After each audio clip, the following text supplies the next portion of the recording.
This is Nine Kings. This is a very compact city builder, kind of a kingdom builder. I'm Orbital Potato. Let's jump into things, see what's in store. So in this current build of the game, you're able to play as a bunch of different kings. The kings all have different sort of specialties. We are going to be playing as the King of Nothing for now. Let's see where this takes us. The King of Nothing has got a couple of unique characteristics. We are going to be facing some opposing kings. This is important, trust me. Okay. So, first things first, we have a 3x3 grid where we can build our kingdom. We're actually able to expand this in due course. We're going to plop down a castle, and I think we're probably going to plop down the castle right over there. Now, there are a couple of different options on things, bits and bobs that we can deploy. We can deploy units, or we can deploy buildings, which will buff these units, or we can deploy buildings which will hopefully defend our empire. In the first instance, what I think we're going to do is we're going to deploy this archer so that we can exactly see how this operates. We can see that we're going up against the King of Nature. The King of Nature has got a sort of specific unit set as well, and when we win, we will get to choose a couple of rewards, or in this case, one reward. Ranged sniper unit always attacks the most distant targets, or an orchard creates roots that trap enemies for a few seconds, or we can nab ourselves another castle, and if we play that castle on top of our existing castle, then we can upgrade the castle. That is right. In fact, we can upgrade each and every one of our different buildings. The castle can also deploy stones into the battlefield, which is quite nice. I'm gonna take a knight, I think, actually. I'm gonna take a knight for reasons which will become clear. So yeah, castle does X amount of damage in Y seconds, 0% crit chance. It's just a big old stone. Whereas we've got the archer over here, which has got 12 health, 2.3 damage, etc, etc, etc.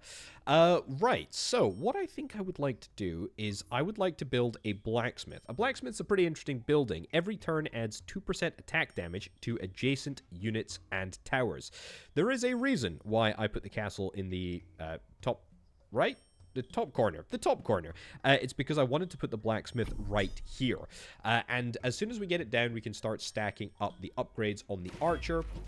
And of course, the 2% is multiplicative, which is quite satisfying indeed. There we go. Just about managed to survive without losing there, which is pretty good. Unit attacks stack 1 poison on the enemy. Yeah, I think we'll take that. And we also get to choose a royal decree at the end of some battles. There's a little timeline up at the top here, which is kind of important for the way, you know, things are going, keeping track of things. Fortify, the maximum level of the castle is now 9. That's pretty good. Usually we can only go up to 3. Increases the attack of all troops and towers by 30%. Also pretty good. Doubles the maximum HP of all currently active units. Well, that's not super valuable, as we only have 1 active unit. I think we probably take Fortify or Sharp Blades. I honestly think it's a bit of a toss-up. I think we're going to take Fortify because I want to see the castle get as big and as buff as possible. I'm also going to get a scout tower down here, or maybe a knight. I mean, the knight should probably go on the back line or the sideline somewhere. The scout tower is actually going to be firing at the enemy, so it would make sense if we deployed that on the front line. Of course, if we put it right here, then we're going to get that buff off the blacksmith. It is quite simple. So yeah, we got a royal decree this year. We've got to protect the kingdom, or we got a regular battle, all the way up at the top here. Clones the card of the selected plot. Ooh. Or adds 9 unit to the selected troops. I really like this whole King of Nature business. Seems pretty darn good.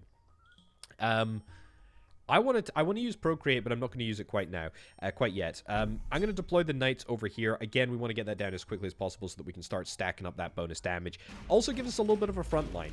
Looks like we're going... Oh, I'm going in 3 times speed. That's why everything's going so fast. Looks like we're up against the King of Spells, so presumably going to get some new options to draw from here. A Spire heals your units with the lowest HP percentage in the battle, or units attacks trigger a lightning chain damage. I'll take Static, thank you very much. That is pretty sick. That is pretty sick indeed. Poison Vial? Sure. Poison Vial on the soldiers, on the troops. And let's see if we can try and maybe get a little bit more active in the battle here. My castle doesn't do a tremendous amount of damage, but if I target it to strategic locations, we might be able to... There we go, deal a little bit of damage. I'm really liking the archers, to be honest. The archers are, in my opinion, the best way to handle the situation. Right, a farm is good. Every turn adds 1 unit to 1 adjacent army. I think I'm probably going to take that. The steel coat is also great. Cancels the first hit this unit would take in the battle. I'm going to build the farm on the back right-hand corner so that we're going to add an additional knight each and every time. Of course, it would be better if we got a unit back in the top right over there. Maybe with hindsight, I should have built the archer in proximity to the plot over in the back right-hand corner, but frankly, doesn't really matter. Anyway, these little numbers are the damage stats for how much damage I'm doing, which is fine. Levels up a random plot when thrown into the pit. I might take that. I've already got a static, right?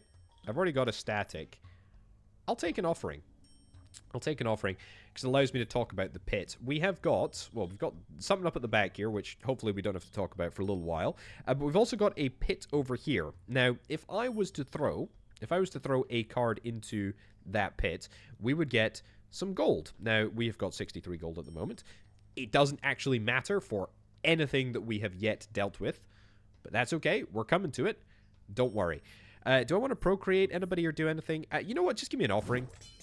An upgraded blacksmith. Amazing. That means that it triggers twice, which means that we're getting 4% damage each and every time. It's actually, technically, slightly more than 4%, I think, because it runs the plus 2% twice. And 2%, you know, times 2% is slightly more. Because I think it does the total. I'm just guessing. Anyway, our scout tower is saving our bacon here. You can see there's a lot of damage coming from the scout tower. In fact, pretty evenly spread out, to be honest. What am I going to take here? Probably the scout tower, right? Yeah, probably the scout tower. Get that upgraded. Boom. That's a level 2 scout tower. Let's see how we are able to do. I'm going to start immediately throwing the rock into the back line. Our castle can go all the way up to level 9, which presumably means we can keep on sort of pushing the stats up, pushing the numbers up past that sort of point of the regular point where we can get to 3. Very good. If we do take blacksmith... Ooh, soldier. We don't have soldiers yet. We've only got knights. I'll actually take that. Diplomat. My lord, it is time to wage war against another king. Ooh, okay. There's a couple of things to think about here. And this is where I think you start to see sort of the interesting mechanics of this game come into play. The King of Greed is going to primarily be oriented around money and sort of money scalability. I'm going to take that because we've got a decent chunk of cheddar going on at the moment. But the King of Blood, I think it is the King of Blood, is oriented around sacrifice and evilness. There's a lot of cool, sort of interesting things. Either way, we're getting some real value on this blacksmith. Next priority is to get this blacksmith leveled up to the max, and then just sort of start benefiting from all of that valuable damage increase, which is pretty darn sick. What's next up in the agenda? A battle this year, a merchant next year. Aha. Okay, I'm going to take the wild cards because I want to use it to upgrade the blacksmith in the middle there. That's going to allow us to get our triple upgrades, which is, of course, also helping the scout tower. Never forget the importance of the scout tower. Very good, very important. Few more rocks from the back line. Who's doing the most damage? Actually, the scout tower. Yeah, like, huge amount of damage, actually. Well, very, very good. I'm very impressed. A wizard, a warlock. Oh.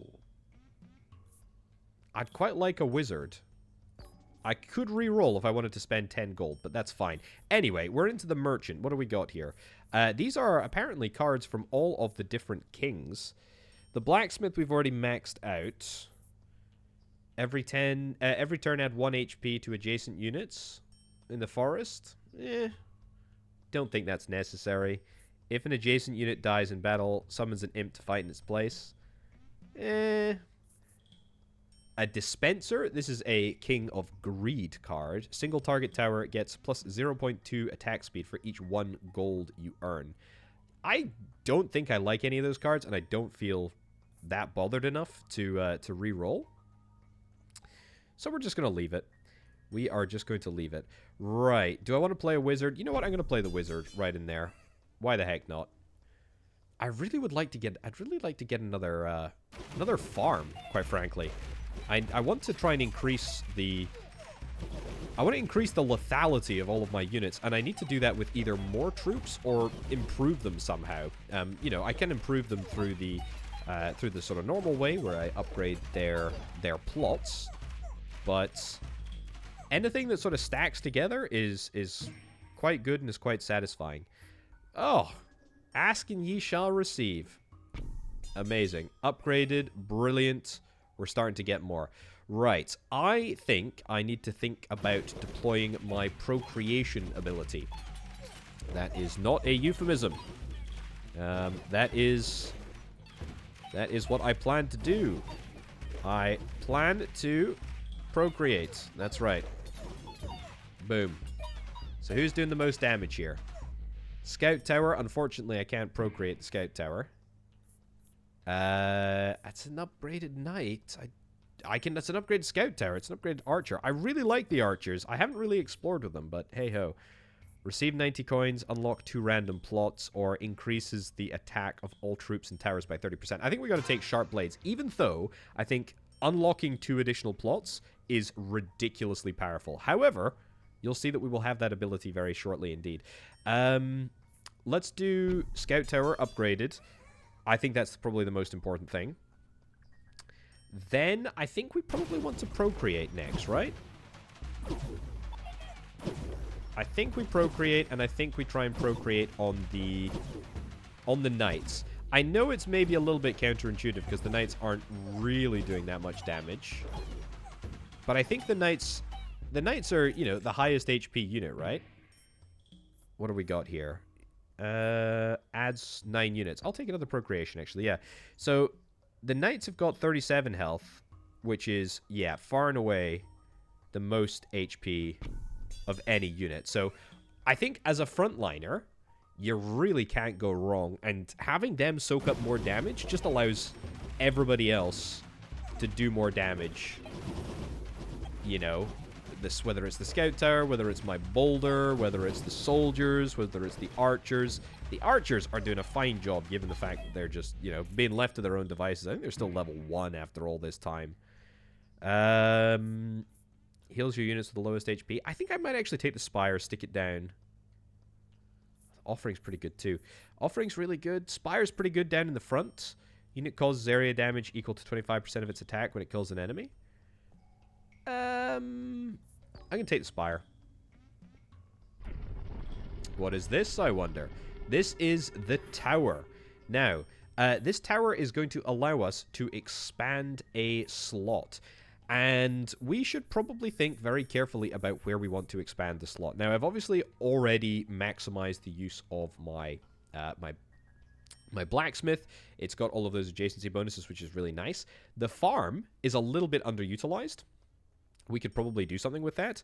Alternatively, we could add an extra sort of, you know, ability out here if we wanted to put something on the front line. I mean, I don't actually hate the idea of buying this, putting a buff building here, and putting another tower or scout tower or something in this vicinity. I think what we're going to go for now is on the back lines, because I think we're more likely to get the opportunity of another troop. The Spire is going to go right up there, which is going to allow me to heal. And then I think we want to drop another procreation on the knights, to be honest. I don't know quite what happened, but the King of Nature absolutely destroyed my archers. And it turns out it's only my high HP knights that are doing the job here. Yeah, no idea what happened there. But, yeah. The knights saved my absolute bacon. Right. Ranged sniper unit always attacks the most distant target. I mean, that's pretty much exactly what I'm looking for the backlines here. Can I drop another Procreate on these knights? I sure can. I think we might have reached the physical maximum for the number of knights that we can have on that specific tile. But I think the knights could still do with another upgrade. But frankly, we can worry about that in just a second. Once we get this out of the way. Yeah, let's go to 2x speed. I'm not really worried about losing. Not at this moment in time. I feel fairly strong, fairly in control of things. It would be nice if I faced the King of Greed a little bit more, because I kind of want to show off what they're all about. Let's get the castle. Our diplomats, we can now make peace with an enemy king. King of Spells or King of Greed? Well, King of Spells, frankly, I want to get out the pool, because I want to face the King of Greed a little bit more, please. Yeah, really, really keen to do that. Let's get the elf deployed on the back line. And we can see if we can try and increase the number of elves that we've got. They always attack the most distant target, which I guess is why my my archers went down so darn quickly against the King of Nature, thinking about it now. They don't seem to be doing very much. They just seem to kind of be standing there. It doesn't matter, though, because we did the job. We did the job, we did the deed. Farm upgrade, yeah, probably farm upgrades. Sure. Yoink that. Oh, we are actually up to 32 knights. And they deal a pretty darn good amount of damage now. They've got loads of HP, and there's loads of them. I don't think we could really ask for a better combo. The enemy do seem to be storming through me a little bit. But frankly, that's okay. Also, each and every time that I'm versing the Nothing Rebellion, I think this is my kingdom that is rebelling, which is a little bit less than ideal. But what can you do? Let's get the soldiers upgraded. The knights are only level 1? Holy cow. Oh, it's the King of Greed, finally. Okay, so we're going to get offered a few new cards. I think that was like an assassin character that went into the back line, by the way. So you can kind of see some of the different units that everybody else has access to. Aha, what do we got here? A mortgage. Definitely don't want to take that. A beacon every round adds 2% of the attack speed to adjacent towers and units. Pretty cool, actually. Quite like the blacksmith, but with attack speed. Destroys a plot and returns you 30 gold for each level it had. Very cool. Spend 30 gold to increase by 50% every stat on a unit or tower. It's got to be Overinvest, right? Yeah. I know that there are a lot of King of Greed cards that basically are buffed by how much gold you have in your bank at any given at any given moment. It is worth keeping that in mind. Static, yeah, I think I'd like to get static. You've got poison already. I mean, I can upgrade you with static as well. So now you poison and static people, and you're only level 1. Okay, yeah, you see that? That was the long-range archers that always attack the furthest away enemies. They instantly annihilated my archers. But thankfully, my knights are just too strong. Oh, man, they're good. Please, I'll take a knight. You know what? I was going to say I'll take an elf, but I'm not actually going to. I'm going to take a Procreate. All your empty plots are filled with soldier units level 1. Your buildings apply their effect one more time. Or increase the attack speed of your towers by 50%. I think overwork is great. Means that the farm triggers twice and the blacksmith triggers twice. I'm going to see if I can try and I can absolutely Procreate in the knights. So you know what I talked about 30 being the physical maximum? I have no idea what I was talking about. Obviously, a complete lie. My backline's about to get absolutely annihilated there again. But frankly, when like 50 of my units are these high HP knights, level 1 knights, I would hasten to add. This feels pretty good. This feels pretty good. So we're in year 23. Don't mind if I do. We're in year 23. We only need to go for like another 4 years to definitively win. Yes? Yes, please? Yes, please? More knights? This is great. And the great thing is that the new knights that I'm adding, they all get the high level of bonus damage because we've been upgrading the unit from, you know, pretty much since the start with that blacksmith. I will take it. You know what? I'm going to reroll. See what else we've got here. Dispenser. This is a tower. Ah, yeah, this is what I was talking about. Single target tower gets 0.2% attack speed for each 1 gold you earn. Assassin unit that jumps to the enemy back line. I'll take the castle. Ooh, good timing. Thank you very much. The tower is coming through and is going to give me an extra bonus slot. I'll buy that slot over there so that we can maximize the farm here. I think I want to overinvest. Yeah, I mean, I think I want to overinvest. Ideally, I want to overinvest on this, but after we max it out.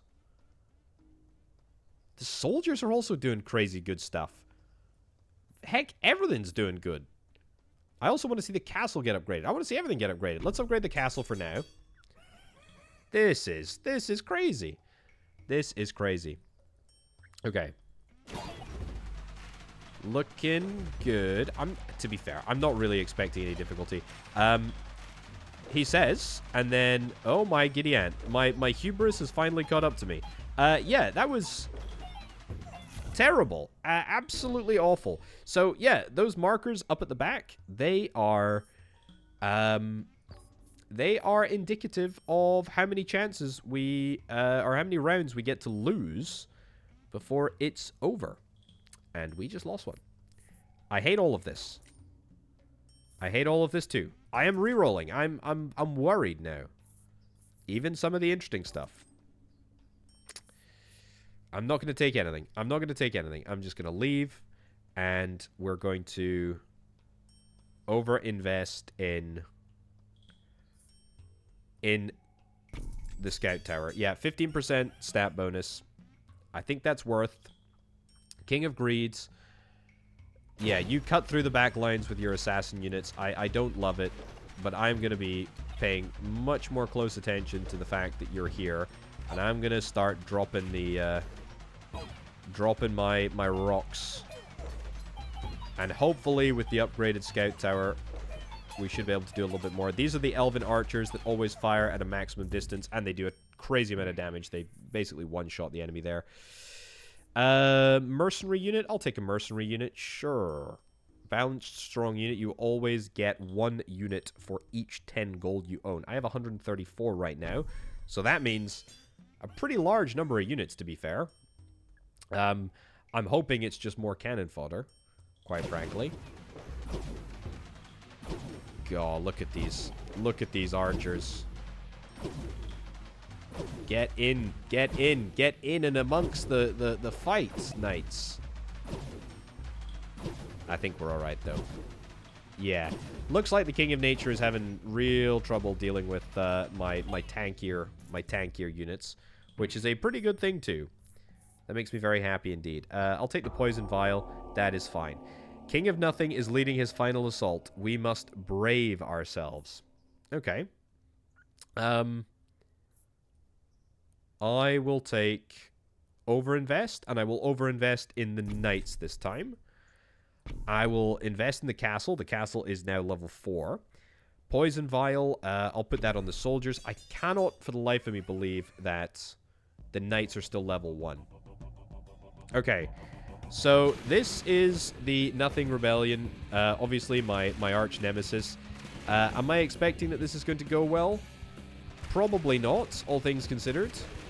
Maybe making me reconsider the fact that I have an army of soldiers. Maybe I should have had an army of towers instead, because that would have at least allowed me to defend my holding just that little bit better. Look at that scout tower. Look at that scout tower doing the crazy amount of damage. Oh, it's not looking good, is it? It's not looking good. It's not looking good. It's not looking good at all.